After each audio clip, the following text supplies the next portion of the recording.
Vous êtes en train de visualiser votre revue de presse sur Dakar Actu avec Chancel Florence, journaliste et rédactrice. Sous peu, l'on vous partage les événements les plus importants de la semaine. À tout de suite. On débute en politique avec le déplacement en Sierra Leone du président de la République sénégalaise Bassirou Diomaye Faye. Le chef d'État sénégalais a quitté Dakar le jeudi matin en direction de Freetown, dans le cadre des visites d'amitié et de travail entre les deux pays de la sous-région. Au State House, le dirigeant du Sénégal et son homologue Julius Maada Bio ont tenu des entretiens pour renforcer la coopération bilatérale entre le Sénégal et la Sierra Leone.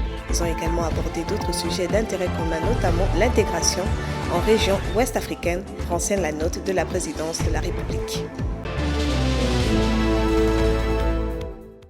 Dans la rubrique Société, le mardi 11 juin, le Sénégal est entré dans le cercle des pays producteurs d'hydrocarbures avec l'annonce officielle par la compagnie australienne Woodside Energy du début de l'extraction du pétrole du champ de Sangomar au large de ses côtes africaines. Selon le communiqué de la compagnie qui opère le champ avec la Société des pétroles du Sénégal, Petrosen, Woodside a procédé à la première extraction du pétrole du champ de Sangomar, menant à bien la livraison du premier projet pétrolier offshore du pays.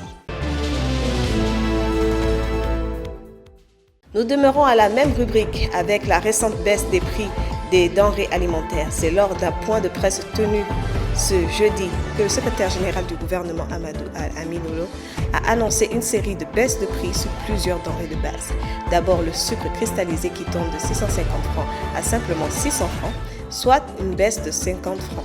Ensuite, pour le riz non parfumé, une baisse de 40 francs CFA a été décidée accompagnée de l'huile de cuisine raffinée, notamment celle conditionnée en bidon de 20 litres, désormais réduit 200 francs par litre. Et enfin, pour le pain, des échanges avec le boulanger et le meunier ont abouti à une baisse de 15 francs CFA sur le prix de la baguette, 175 à 160. On parle sport avec la Confédération africaine de football qui a annoncé le jeudi de cette semaine le tirage au sort pour déterminer les groupes de qualification pour la Coupe d'Afrique des Nations 2025 qui aura lieu le 4 juillet 2024 à Johannesburg. Cet événement permettra de répartir les 48 nations participantes dont le Sénégal dans 12 groupes différents. À l'issue de cette phase de groupe, 24 pays seront qualifiés pour la phase finale de la CAN 2025 qui se tiendra au Maroc. Dans l'actualité internationale, disparition à la fois tragique et soudaine du vice-président Solo Shinema dans un crash d'avion. Le lundi 10 juin, l'avion militaire qui transportait le politique malawite et 9 autres personnes avait complètement disparu des radars. L'épave de l'appareil a été retrouvée quelque temps après ce mardi, sans survivants.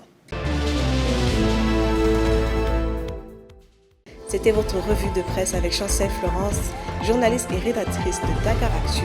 On vous souhaite un très bon week-end et on se retrouve la prochaine fois.